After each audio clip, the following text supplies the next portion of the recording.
Tu te souviens comment ça s'appelle ça? Cette poche où va venir le bébé? L'utérus, exactement. Et le col de l'utérus, c'est cette partie-là. C'est là où il peut éventuellement y avoir des cancers. Allez, 1, 2, 3. Je vais tout doucement. Respire, respire, je brise. Voilà, je fais tout doucement, tout doucement, tout doucement, tout doucement. Voilà, merci beaucoup d'être venu. Alors, est-ce que vous avez eu peur? Un peu. Et pourquoi vous avez souhaité vous faire vacciner? Pour me protéger plus tard. D'accord. Comment vous avez été sensibilisé justement pour vous faire On a vacciner? eu une intervention dans la classe, 1 ou 2 interventions. On nous a parlé du papillomavirus. Et du coup, après mes parents m'en ont parlé un peu et j'ai décidé de me faire vacciner pour me protéger. J'ai de nombreuses patientes atteintes du cancer du col dans mon service et qui meurent de plus en plus jeunes parce qu'effectivement le cancer du col de l'utérus est le 3e cancer chez la femme à La Réunion et il y a 2 fois plus de cancer du col à La Réunion qu'en métropole et les patientes qui ont un cancer du col meurent 3 fois plus. Et tout ça à cause d'un virus qui s'appelle le papillomavirus.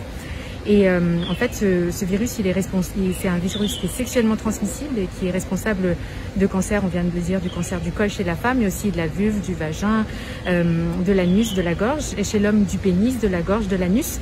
Et en fait, chez la femme, le cancer du col de l'utérus, on peut le prévenir grâce au dépistage par frottis.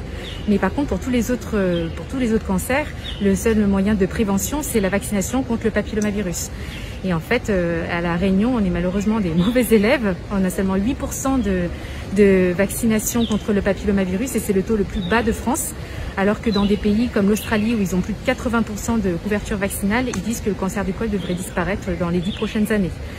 Et on s'est rendu compte que les pays qui vaccinent le plus sont les pays où la vaccination est réalisée en milieu scolaire.